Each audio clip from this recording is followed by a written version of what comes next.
روزہ جہنم سے بچاؤ کے لیے ڈھال ہے۔ چنانچہ روزہ جہنم اور گناہوں سے بچنے کے لیے ڈھال کی حیثیت رکھتا ہے کہ اس عبادت سے انسان کے اندر ایسی قوت حاصل ہوتی ہے کہ آدمی کے لیے نفسانی اور شیطانی خواہشات کا مقابلہ کرنا ڈٹ کر کے آسان ہو جاتا ہے۔ اس لیے تو نبی اکرم صلی اللہ علیہ وسلم کا یہ فرمان ہے، الصوم جنۃ یستجن بها العبد من النار۔ یہ طبرانی کی روایت ہے، طبرانی معجم طبرانی فی الکبیر، حدیث نمبر 8386 نمبر کی، الترغیب و ترہیب کی جلد نمبر 2 صفحہ نمبر 50۔ روزہ ایسی ڈھال ہے کہ جس سے بندہ جہنم سے بچاؤ کرتا ہے۔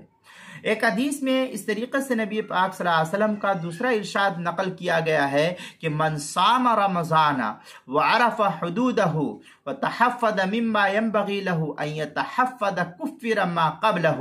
یہ ترغیب و ترہیب کی روایت ہے، جلد نمبر 2 صفحہ نمبر 55، صحیح ابن حبان جلد نمبر 5 صفحہ نمبر 583، حدیث نمبر 3424 نمبر کی ہے۔